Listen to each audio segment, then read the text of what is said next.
Hello friends, আসসালামু আলাইকুম। আমি ইঞ্জিনিয়ার মোহাম্মদ হারুনুর রশিদ ইবন।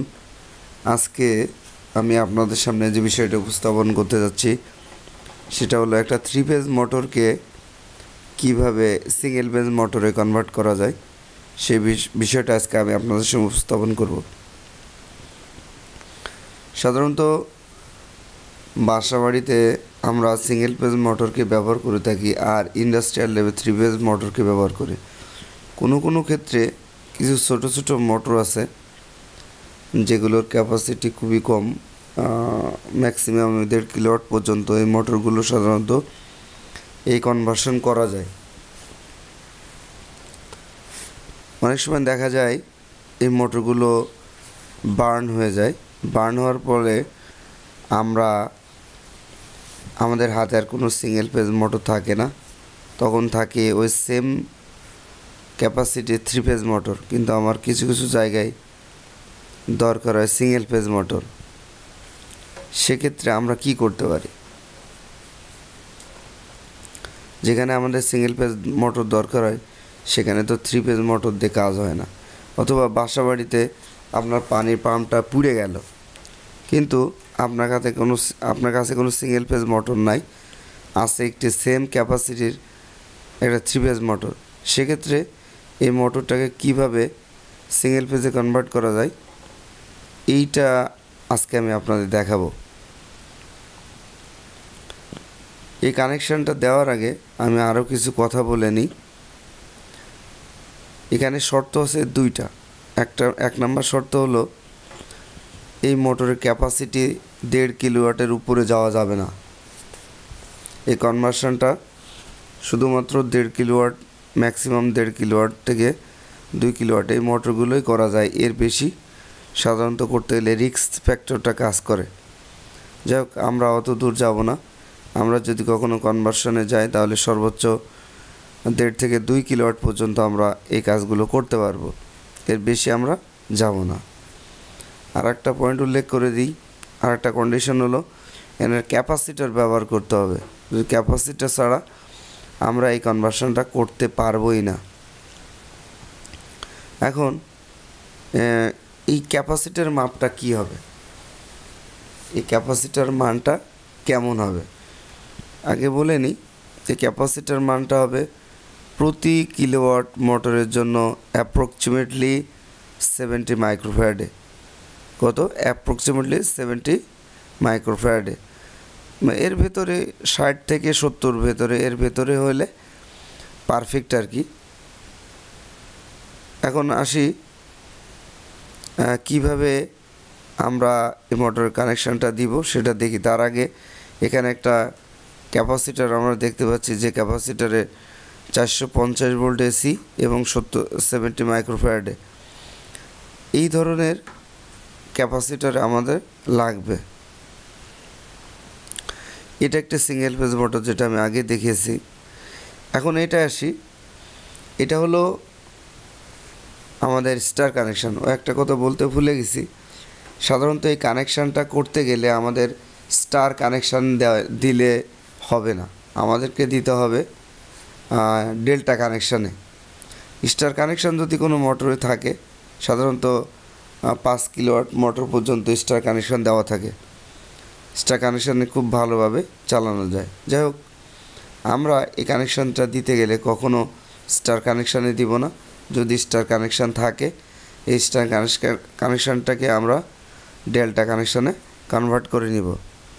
এখন আসি ডেল্টা কানেকশান কনভার্টটা কীভাবে করতে, এটা তো আপনারা সবাই জানেন। যদি আমরা এখানে এটা E1, এই টার্মিনালটা E1, এই টার্মিনালটা U2, এই টার্মিনালটা যদি UVW1 হয়, তাহলে এই প্রান্ত সাধারণত হয় কি, এই টার্মিনালের সাথে এই টার্মিনাল সংযুক্ত থাকে, মানে এর ভেতরে কয়েল থাকে। এইটার সাথে এইটার কয়েল থাকে, আর এইটার সাথে এইটার কয়েল থাকে।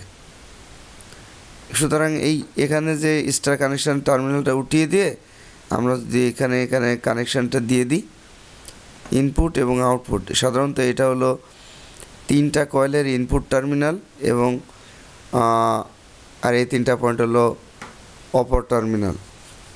Output terminal. এখন কিভাবে কানেকশানটা দিতে হয় এটা আমরা দেখতে পাবো।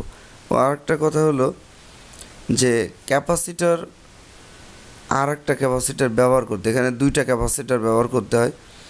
একটা ক্যাপাসিটর সাধারণত রেটিংয়ের সাথে মিল করে, যেমন 1 কিলোওয়াট যদি হয় তাহলে এটার ক্যাপাসিটর ব্যবহার করতে 70 মাইক্রোফ্যারাডে 450 ভোল্টের।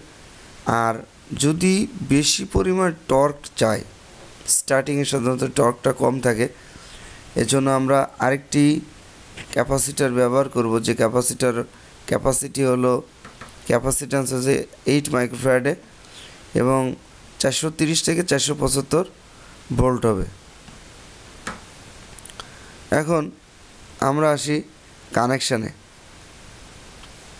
এখানে আমরা কানেকশানটা দেখতে পাচ্ছি, দয়া করে স্কিপ করবে না, কিছু কথা বাকি আছে এখানে। কানেকশানটা আমরা সবাই দেখতে পাচ্ছি কিনা স্পষ্ট আকারে। এটা হলো একটা 1 কিলোওয়াট একটা মোটরের স্টার কানেকশান এবং ওই মোটরের সেম মোটরের এটা হলো ডেল্টা কানেকশান। আমরা যদি এখানে স্টার স্পষ্ট করে উল্লেখ করা আছে, এভাবে ডেল্টা উল্লেখ করা আছে। এখন আসি স্টার কানেকশানটা একটু দেখি। E1, V1, W1 এই তিনটা টার্মিনাল হচ্ছে মোটরের ইনপুট টার্মিনাল এবং U2, V2 এবং W2 এটা হলো মোটরের আউটপুট টার্মিনাল।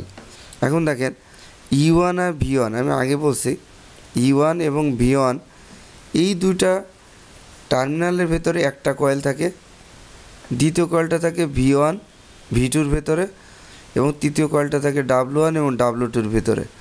এখন এই অবস্থায় যদি আমরা এই যে তিনটা টার্মিনাল শর্ট করা হয়েছে, এই কপারের পাতটা যদি উঠিয়ে দিই তাহলে আমরা সরাসরি এবং এখান থেকে কানেকশানটা যদি দিতে পারি তাহলে এটা হয়ে গেল ডেল্টা কানেকশান।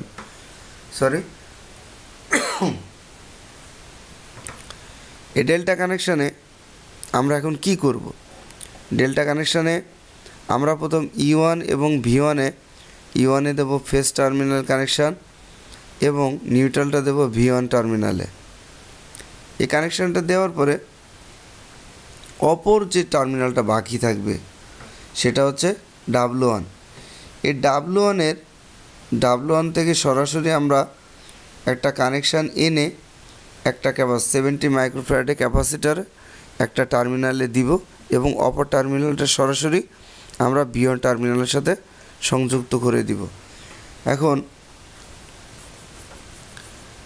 এই পাশে তাহলে একটা ক্যাপাসিটর কেন? এই পাশে ক্যাপাসিটরটা আমরা সাধারণত দিয়েছি মোটরের স্টার্টিংয়ের টর্কটা বাড়ানোর জন্য, মোটরের স্টার্টিং টর্কটা বাড়িয়ে দেওয়ার জন্য এই ক্যাপাসিটরটা ব্যবহার করেছে।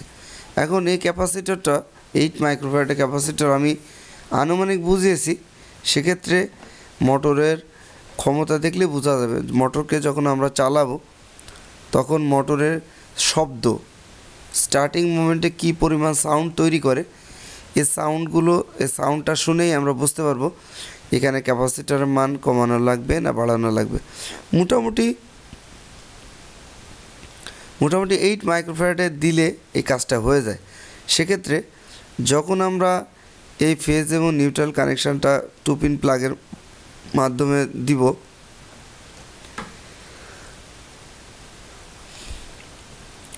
এই পাওয়ারটা দেওয়ার সাথে সাথে আমরা এই সুইচটাকে অন করব। এই পাওয়ারটা দেওয়ার পরে আমরা সুইচটা অন করব, অন করে ছেড়ে দিব, এটাকে ধরে রাখবো না। যদি ধরে রাখি তাহলে মোটরের সমস্যা হওয়ার সম্ভাবনা অনেক বেশি। এটা হলো স্টার্টিং ক্যাপাসিটর। স্টার্ট করে দিয়ে এটাকে ছেড়ে দিতে হবে। জাস্ট স্টার্ট হওয়ার পরে মোটরের স্পিডও কমবে না আর টর্কও আর কমবে না, সে টর্কও এবং স্পিড দুইটাই সমান তালে থেকে যাবে, কনস্ট্যান্ট থেকে যাবে। এই হলো আমাদের মোটামুটি আজকের 3 ফেজ মোটর থেকে সিঙ্গেল ফেজ মোটরের কনভার্সনের নিয়ম নীতিগুলো বা কানেকশানগুলো আমরা দেখলাম। ডিয়ার ফ্রেন্ডস, ডিয়ার ভিউয়ার্স, আমার এই চ্যানেলটা ট্রিপলি প্লেক্স অ্যান্ড ল্যাব, এই চ্যানেলটা যদি আপনাদের ভালো লেগে থাকে তাহলে আপনারা আমার চ্যানেলটা সাবস্ক্রাইব করে দিবেন। আর যদি ভালো না লাগে তাহলে দেখতে থাকুন, দেখতে দেখতে ভালো লাগা এবং ভালোবাসা দুটাই হয়ে যাবে। আর পরিশেষে বলি, জীবনটা খুবই ক্ষুদ্র একটা সময়। এই সময়ের ভেতরে আমাদের সকলেরই উচিত আমাদের ভালো কাজগুলো কন্টিনিউ করা। প্রতিদিন অন্তত একটি একটি করে ভালো কাজ করি। এই ভালো কাজগুলো একসময় আপনাকে সফলতার দ্বার প্রান্তে পৌঁছে দেবে। আর উদ্দেশ্য থাকতে, সবার আগে একটা উদ্দেশ্য থাকবে, সেটা হলো আমাদের জীবনের উদ্দেশ্যটা কি, সেটা যেন আমরা সার্ভ করতে পারি। আমাদের জীবনের উদ্দেশ্য মানুষকে উপকার করা, আর আলটিমেট লক্ষ্য হলো জান্নাত বা স্বর্গ, যেটাই বলেন না কেন, আলটিমেট লক্ষ্য আমাদের এটাই, সৃষ্টিকর্তাকে সন্তুষ্ট করা, মানুষকে উপকার করা। এই দুইটা বিষয় আমাদের সকলের মাথায় রাখা উচিত। যাই হোক ডিয়ার ফ্রেন্ডস, আপনারা সবাই ভালো থাকুন, ভালো থাকতে অন্যকে সাহায্য করুন, এবং সারা বাংলাদেশ আল্লাহ তাআলা যেন আমাদের সকলের উপরে করোনার প্রভাব থেকে সকলকে মুক্তি দান করেন, আমিন। সবাই ভালো থাকবেন। আবারও পরিশেষে আসসালামু আলাইকুম।